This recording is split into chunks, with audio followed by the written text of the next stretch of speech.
This is your boy Beezy430, back again with part 4 of my top 25 favorite West Coast hip hop albums.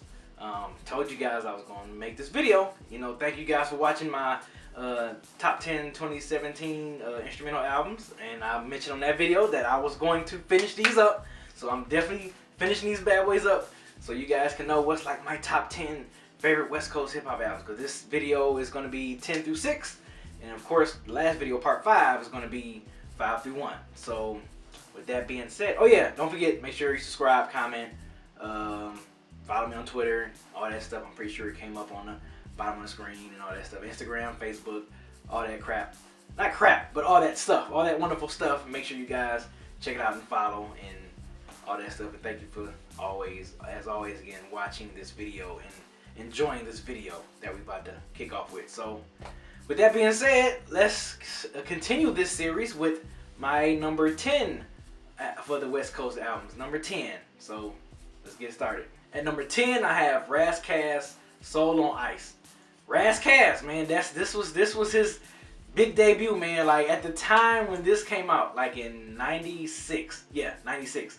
Back in '96, man, like this was another cat, man. Like besides from the hieroglyphics, Far Side and all those, and Cypress Hill. Like this it was just another different flavor, another different MC that was like really on some lyrical shit. Like you listen to a dude, he was like really one of like the first guys that was just spitting on some lyrical shit where you had to literally hit that rewind button like, wait a minute, what did he just say? Like his song concepts was dope as hell. Like just everything, the way he rhymed was dope as hell. Like it was just something at the time, especially coming from the West Coast, that we've never heard of before, man, in Ras Kass. And yes, man, the people sleep to this day on how dope.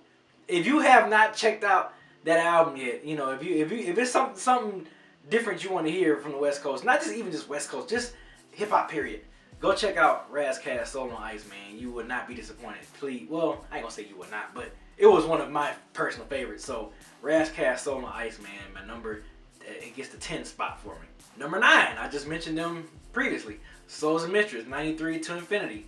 This was the kickoff for hieroglyphics, man. Like the whole collective and Souls and Mistress till 93 to Infinity was so dope, man.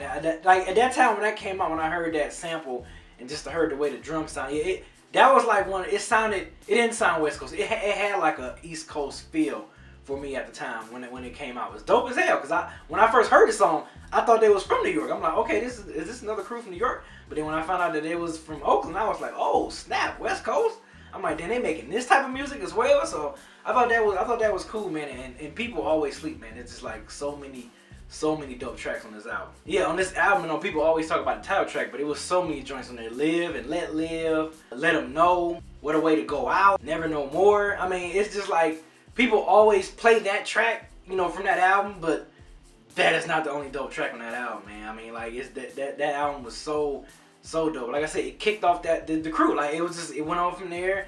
Casual, you know what I'm saying? Like it's so many dope MCs out that whole collective hieroglyphics, man. So like the Soul and Mistress, 93 to Infinity was just like, that was the kickoff. That was the introduction to let y'all know, like, yo, this is us.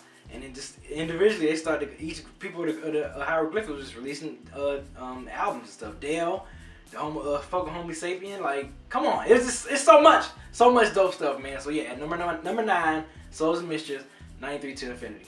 At number 8, I have Tupac, Me Against the World. Still personally my favorite Tupac album out of his discography. I think it was his most honest album. Most honest album. His most like personal album, you know what I'm saying? And I think at the time when he made the song Dear Mama, like it was no artist out there making songs like that. You know what I'm saying? Like I can't believe, now that I'm thinking about it, like I can't believe there was no artist that made a song like really dedicating to their mother at the time. It was like soft, it was just dope, man. Like it was just so heartwarming, you know what I mean? Like just a great tribute to mothers, man, like black mothers, at that. So but yeah, I think Lord Knows, title track Me Against the World, Temptations, you know what I'm saying? Like this, unfortunately, this album came out like while Pac was like in jail, so he wasn't like really out, couldn't be out there, like the videos, he wasn't in none of the videos because he was in jail. You know what I'm saying? So yeah, it was dope, man. Like this was still I could still pop this in and just let this play, man. Like it's Outlaws. Like, oh my god, that the last track off the album. Like, yeah, man, this was Pac. You know, Easy Mo B. Shout out to Easy Mo B. He was, you know, he was producing for Biggie and for Tupac during this time. So yeah, he did a few productions on this album as well, man. Like, yeah, man, like this is still my favorite Pac album, man. I just think this was just honest Pac with dope production. And you know, Pac was rhyming. I mean, he was rhyming pretty dope. But you know, it's just still like my favorite. I just feel like I connected with that album the most out of all his albums that he came out in his discography. So yes, number 8, Tupac, Me Against the World. And number 7, I have Blue and Exile, Below the Heavens. Man, this album right here, man. They debut album together, but this album so amazing, man. This was like as far as in the underground, because this was when hip hop, you know, was pretty much that's when you started labeling stuff underground, mainstream, or whatever. So yeah, 2007. This was like the Illmatic of underground. Like underground heads, they was freaking love. This was like when Doom came out. Like when me and Mike was mentioning in the Doom review, the classic review. We was talking about Mad Villainy. Like this underground backpackers. I hate using that term, but yeah, the backpackers, underground heads. Like they really love this album, man. Like I said, this was like the modern day. A lot of people say the modern day Illmatic. West Coast Illmatic at the time when it came out in 2007, man. Like West Coast was really shining in, man. Not only just at the time at the mainstream level, but back in the underground level, man. Like it was tearing it up. And this was my introduction to Exile as producer. Like I didn't hear none of his stuff until this album he did with Blue. You know what I'm saying? So then you know him and Fat Sean, then Exile and Fat Sean, like yeah, Exile was like on fire starting from that 2007 year on out, man. Like dope. But yes, please. Below the Heavens by Blue and Exile. If you have not checked that out, please check it out, man. Exile, him and Blue, man, they freaking combination of just some soulful beats and Blue's lyrical wizardry, man, was amazing. So check it out. That's my number 7, Blue, Exile, Below the Heavens. And to wrap up this video, at number 6, we have NWA with Straight Outta Compton. Oh man, NWA Straight Outta Compton, man, like man, talk about an iconic album. Iconic album, man. Like, the only reason why it's probably not in my top 5 is that the fact that I do feel like it didn't age that well as far as just the way the beats sound and everything, stuff like that. But other than that, I mean, if I'm just going back just strictly based off the time when I listened to this album and first I ain't gonna say first love it. I still love this album. It's still amazing because when I listen to it, I just go back in time to when, you know, Cube and Ren and, you know, Dre and Yellow on the production, man. Like it's just so dope. But like that's this early raw Dre. You know what I'm saying? He ain't even found his niche yet, but still a wonderful album, man. DOC on the writing, like still dope, man. So yeah, NWA Straight Outta Compton, one of the most iconic, you know, not even just West Coast albums ever, but just hip hop albums ever. You know what I'm saying? Like a lot of groups, a lot of artists, you know, inspired from that NWA, the Straight Outta Compton, just the rawness, the I don't care, I don't give a fuck mentality in hip hop that was needed back then. You know what I'm saying? So